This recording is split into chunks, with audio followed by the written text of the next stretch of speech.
Les 3 premiers trucs à faire quand on se lance, d'abord, c'est d'identifier un secteur qui va nous exciter. Un truc où on va avoir de la niaque parce que ça nous passionne, parce que l'objectif nous excite. Ça peut être l'argent, c'est pas un mauvais choix. Le deuxième truc, c'est d'avoir bien conscience de ses lacunes. Parce que quand on connaît ses qualités et ses lacunes, on sait qu'on peut combler les lacunes avec l'aide d'autres personnes avec lesquelles on va s'entourer. Les lacunes, ça peut aussi être l'argent pour le coup, et on sait qu'on a besoin d'investisseurs. Le troisième volet, c'est de construire son business plan, et puis surtout de foncer, de le mettre en œuvre et de ne pas passer des heures et des heures sur la partie théorique. Il y a 4 aptitudes à avoir pour pouvoir réussir dans le business ou ailleurs d'ailleurs. La première aptitude, c'est la persévérance. Il faut avoir un objectif suffisamment clair, suffisamment affirmé et suffisamment motivant pour pouvoir encaisser tous les aléas qu'on va pouvoir rencontrer, tous les changements, tous les vents contraires qui vont se présenter. La deuxième aptitude qu'il faut avoir, c'est l'énergie. Ça va avec la première, pour pouvoir affronter plein de tornades, il faut avoir de l'énergie. Tous les matins y aller comme si c'était le premier jour et le dernier jour à la fois. La troisième aptitude, c'est l'adaptabilité. Ça va aussi avec les 2 premières, l'aptitude au changement. Il faut avoir du jeu de jambes pour pouvoir pivoter. C'est un terme qu'on utilise parfois en business pour changer éventuellement complètement de business model et trouver des solutions. Et la quatrième, c'est peut-être sans doute même la première, c'est d'avoir la foi. Notamment la foi dans le fait que de toute façon, on va réussir. Les plus grosses difficultés qu'on va rencontrer en tant qu'entrepreneur et qu'il va falloir affronter, la première, c'est tous les vents contraires. Ça va être les chieurs, ça va être les gens qui vous empêchent d'avancer, quelle que soit leur raison, ça les emmerde que vous réussissiez, ils vont vous mettre des bâtons dans les roues. Parfois juste par ego ou par égoïsme, ils ont leurs propres objectifs qui ne sont pas conformes aux vôtres. Ça peut être des gens en interne comme en externe. La deuxième grande difficulté qu'on peut rencontrer dans le business, c'est évidemment l'argent, ou plutôt le manque d'argent. C'est-à-dire que ça ne va pas assez vite pour générer de l'argent, ou alors on n'a pas prévu suffisamment pour tenir longtemps, parce que en fait c'est très rare les business où du jour au lendemain ça démarre et l'argent n'est plus un problème. Il ne faut pas oublier que le premier objectif d'un entrepreneur, contrairement à ce qu'on pourrait penser, c'est pas de révolutionner la planète et de changer le monde, c'est avant tout de survivre. Et pour survivre, il faut de l'argent. Évidemment, l'argent c'est majeur quand on lance son business ou quand on veut l'entretenir. C'est à la fois l'objectif d'une certaine façon et évidemment le moyen. Il faut trouver ces moyens-là. Il y a plusieurs façons de le faire. Déjà, il y a au départ investir son propre argent ou alors, c'est pas incompatible, et celui de ses proches. C'est ce qu'on appelle le love money, les gens qui vous aiment et qui investissent sur vous. Dans un second temps, une fois qu'on a prouvé un petit peu son savoir-faire, on va pouvoir aller voir des gens qui sont indépendants et qui ont aussi de l'argent à investir parce que ça les passionne, parce qu'ils en ont déjà ou parce qu'ils ont des intérêts fiscaux à le faire. Ce qu'on appelle des business angels, des anges du business, c'est-à-dire qu'ils vont investir sur votre projet. Les business angels, c'est comme les gens qui mettent de la love money. En échange de cet argent-là, il va falloir leur céder des parts de votre société et ils deviennent donc actionnaires à vos côtés. Une fois que vous avez vraiment amorcé la pompe et que vous avez démontré que votre business avait du potentiel, ça ne veut pas dire qu'il est déjà rentable, mais qu'il a du potentiel dans les années à venir, vous allez pouvoir commencer à aller voir des fonds d'investissement. Et puis il y a différentes tailles de fonds, suivant la taille qu'a atteint votre entreprise. Le boulot des fonds à ce moment-là, ça va être de rentrer au capital de votre société, d'y mettre de l'argent pour vous aider à grandir et souvent d'essayer de sortir les actionnaires minoritaires que sont les premières personnes qui ont investi sur vous en love money ou les business angels. Tout ça, ce sont des solutions qui vous obligent d'une certaine façon à céder un peu de vos parts, de votre actionnariat. Il y a d'autres solutions aussi qui sont des prêts. Ça peut être des prêts bancaires. Une banque va investir de l'argent contre un intérêt et puis évidemment il va falloir rembourser des mensualités exactement comme quand vous achetez un appartement. Il y a aussi un autre système qu'on appelle le prêt obligataire. C'est une autre façon pour vous d'aller chercher de l'argent sous forme de prêt, mais pas forcément auprès d'établissements financiers comme les banques. On me demande souvent les meilleurs business sur lesquels il faut aller, il faut se lancer parce que ça a le plus gros potentiel. La réalité, c'est pas forcément une question de secteur d'activité ou de type d'entreprise, c'est des questions de business model. D'abord, les meilleures entreprises sur lesquelles il faut aller, c'est celles qui créent de la récurrence. C'est par exemple tous les business qui créent de l'abonnement. Il y a deux raisons à ça. La première, c'est que c'est quand même plus facile. Vous faites l'effort commercial une fois et ensuite ça tombe régulièrement. La deuxième raison, et ça les investisseurs adorent, c'est que ça permet de voir sur le long terme. Vous savez très bien combien d'argent va tomber tous les mois dans votre escarcelle. Un deuxième type de business sur lequel c'est toujours assez astucieux d'aller, c'est tous ceux évidemment où le prix n'est jamais le problème. Je pense à un exemple en tout particulier, ce sont les impôts. Vous avez nécessairement à payer vos impôts.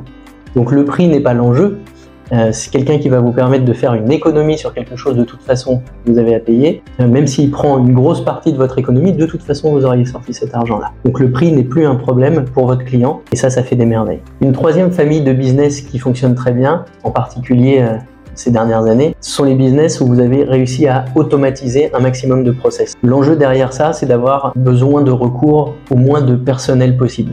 C'est pas que l'humain est un problème, c'est juste qu'en France en tout particulier, la main-d'œuvre coûte hyper cher. Il y a des charges sociales et salariales et patronales qui coûtent un bras. Donc tout ce que vous allez pouvoir automatiser va vous permettre à vous d'économiser de l'argent et donc de vendre à un prix inférieur au marché à votre client. Et puis potentiellement, vous allez réussir à automatiser des tâches chez votre client qui lui aussi va pouvoir faire des économies de personnel. Il y a une quatrième famille de produits ou de services qui peuvent cartonner. C'est évidemment tout ce dont les gens ne peuvent pas se passer. C'est le produit tendance, le produit qu'ils ne peuvent pas ne pas avoir. À une époque, vous ne pouviez pas ne pas avoir de smartphone, encore aujourd'hui. Un autre exemple, c'est toutes les sociétés qui se sont lancées dans l'aide à la création pour les entreprises de pages Facebook ou autres réseaux sociaux. Ça rapporte pas forcément plus d'argent à votre client d'en faire une, mais il ne peut pas ne pas en avoir.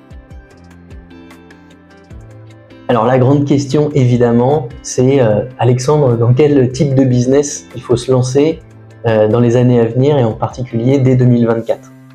Je vois 3 secteurs d'activité qui vont exploser dans les années à venir. C'est pas une surprise, l'intelligence artificielle, parce que c'est en plein boom et en fait si vous me demandez pourquoi il faut aller dans l'intelligence artificielle aujourd'hui, je vous répondrai que c'est exactement si vous me demandiez en 1998 pourquoi il faut aller dans le secteur de l'internet. Deuxième secteur d'activité dans lequel il est bon d'investir et surinvestir en ce moment, c'est la cybersécurité.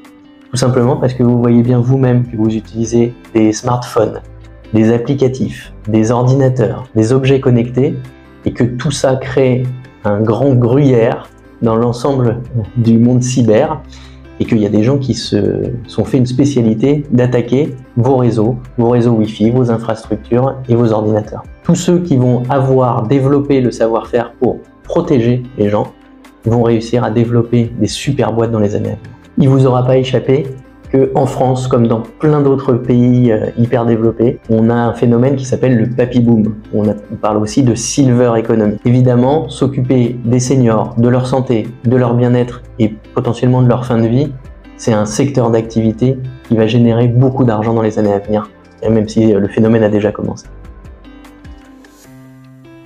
Une question qu'on peut se poser quand on se lance dans le business, c'est est-ce qu'il faut absolument avoir des associés ?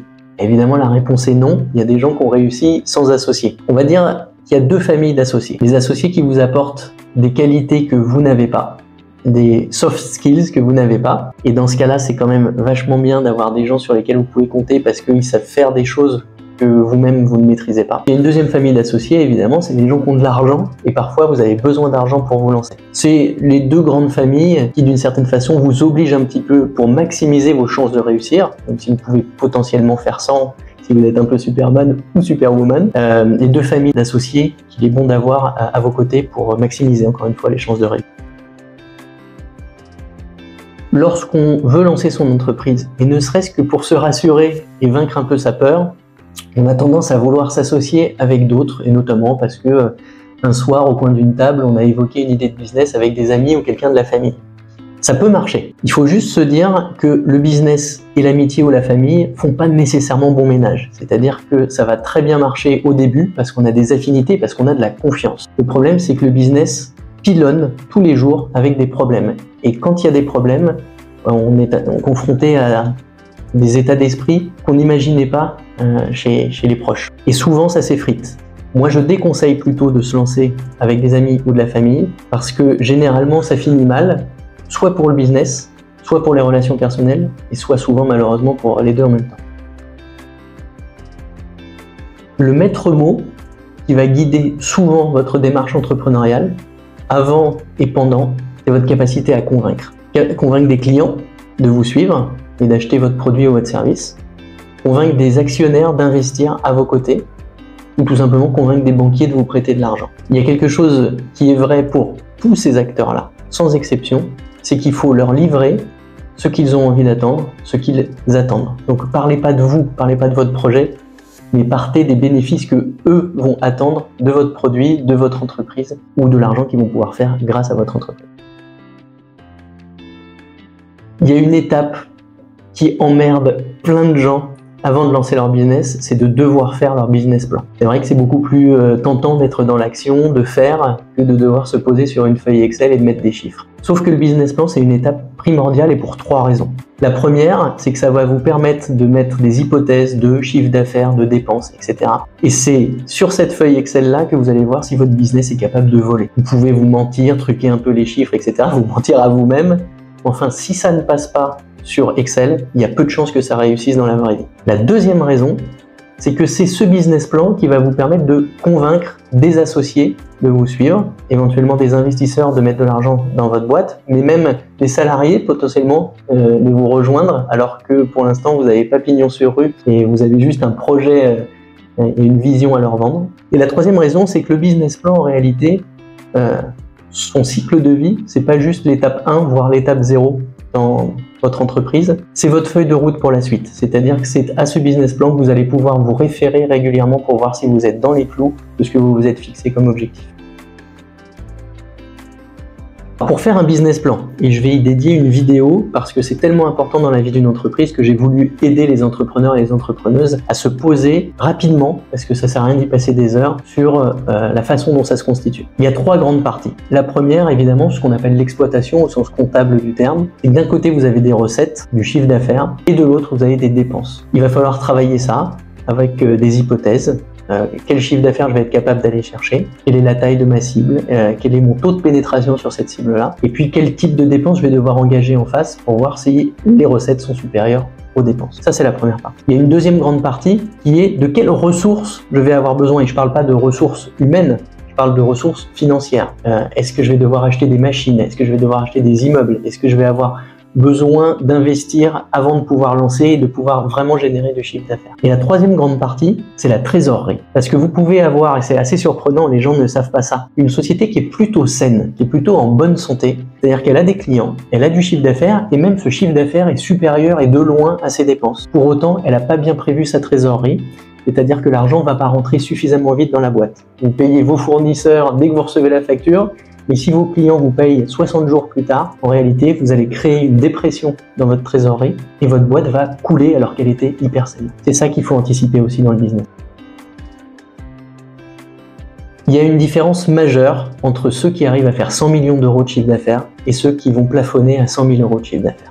Il y a évidemment un premier critère qui est la puissance de travail et l'énergie que vous allez pouvoir y dédier. C'est sûr que si vous vous contentez de faire 100 000 euros et que vous n'avez pas un objectif de faire plus et la capacité de déployer toutes vos forces pour faire plus, il y a peu de chances que vous y arriviez. La deuxième raison, c'est évidemment le talent.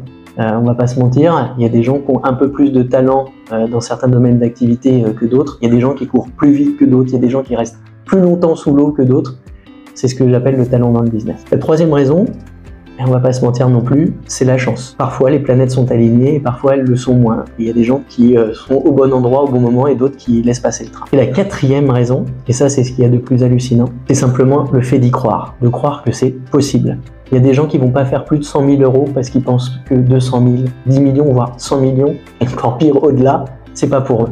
C'est impossible de les atteindre, alors que ils sont leur pire ennemi dans l'atteinte de cet objectif. Donc c'est le mindset.